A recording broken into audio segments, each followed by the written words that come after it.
Halo, selamat pagi. Saat ini Anda menyaksikan Berita Banten bersama saya Rusdi Maulana. Sejumlah informasi aktual dan menarik akan kami hadirkan untuk Anda. Dan berikut 3 berita utama pagi hari ini.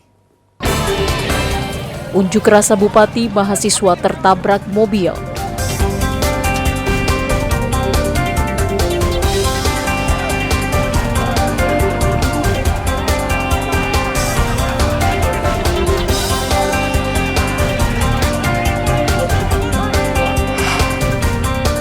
Usai diberitakan SD Sindang Raksa akan dibangun Pemkot.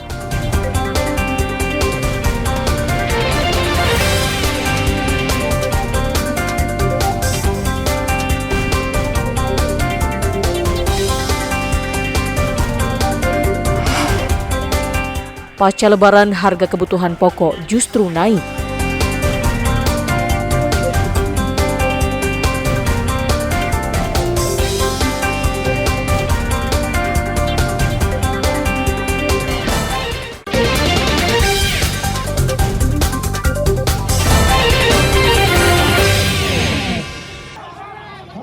Puluhan mahasiswa bentrok dengan polisi saat akan merangsek masuk ke kantor Bupati Pandeglang. Akibat bentrokan tersebut, seorang mahasiswa tertabrak mobil. Polisi mengamankan mobil tersebut dari amukan massa. Namun, kaca depannya pecah. Beruntung mahasiswa yang tertabrak mobil diselamatkan rekannya dan dibawa ke rumah sakit. Peristiwa terjadi ketika mahasiswa pergerakan Mahasiswa Islam Indonesia menggelar unjuk rasa mosi tidak percaya dengan kinerja Bupati Pandeglang Irna Narulita. Demo mahasiswa menilai Bupati berbohong soal laporan harta kekayaan penyelenggara negara. Irna diketahui memiliki 112 bidang tanah senilai 60 miliar rupiah yang tersebar di beberapa daerah, namun di laporan LHKPN, Bupati 2 periode itu hanya mencantumkan kepemilikan 1 unit sepeda motor senilai 2,7 juta rupiah. Selain itu, keluarga Irna juga kerap memamerkan kemewahan di media sosial. Untuk itu, mahasiswa menuntut agar Bupati Irna dan keluarganya diperiksa Komisi Pemberantasan Korupsi atau KPK maupun Badan Pemeriksaan Keuangan atau BPK. Bulan Mei menuntut para KPK dan PPATK segera turun tangan kepada Pandeglang untuk menyelesaikan dan mengaudit harta kekayaan Ibu Bupati kita Irna Narulita yang sebagaimana telah dilaporkan 62 miliar itu sangat janggal. Mahasiswa juga melempari gedung Bupati dengan tomat busuk sebagai bentuk kekecewaan karena dinasti Natakusumah gagal memimpin Pandeglang selama 16 tahun. Ariel Maranus dan Andre Sopian melaporkan dari Kabupaten Pandeglang. Pungutan liar di alun-alun Pamulang, Tangerang Selatan berjalan sudah lama. Warga kerap mengeluhkan biaya parkir, padahal alun-alun merupakan ruang terbuka hijau. Anehnya, pungutan liar tersebut tidak pernah ditindak oleh Pemkot Tangerang Selatan. Walaupun di alun-alun tersebut berdiri pos Satpol PP, namun pungli masih berjalan.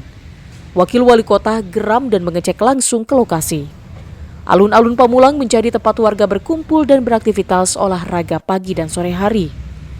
Wakil Wali Kota akan menindak tegas siapapun oknum yang melakukan pungli di atas aset milik pemerintah Kota Tangerang Selatan. Laporkan. Kalau ini kan ada polsek, laporkan ke polisi. Ya, jadi kalau ada oknum yang mengatasnamakan minta uang gitu ya, berapa puluh ribu, laporkan biar nanti ditindak oleh aparat penegak hukum. Kalau enggak, laporkan kepada kami ke kecamatan. Jadi menurut saya lebih baik segera laporkan. Ada orangnya, ada buktinya, laporkan segera karena memang tidak boleh.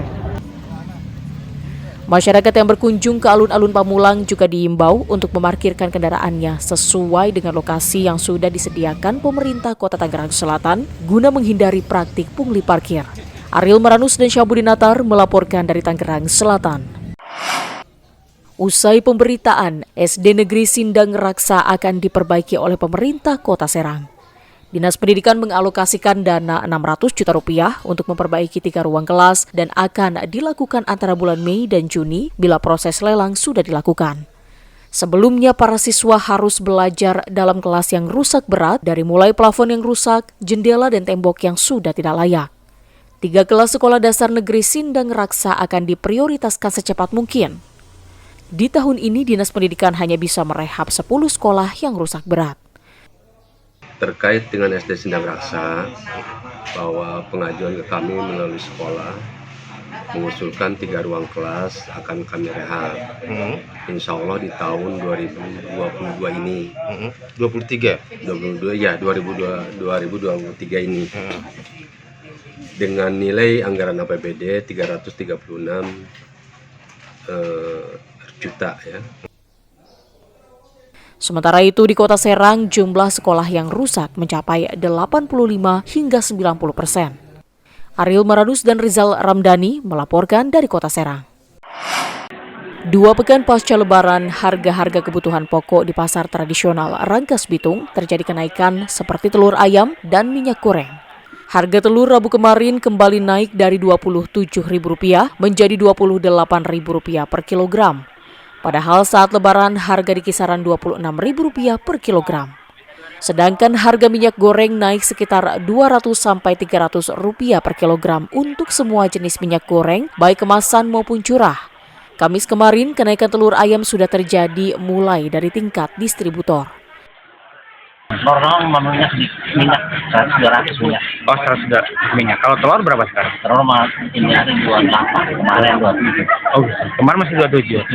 Tapi waktu pas Lebaran sempat berapa sih, Pak? 26. Oh, 26. Jadi sepekan ini udah naik 2 kali ya? Iya. Ke 27, sekarang 28.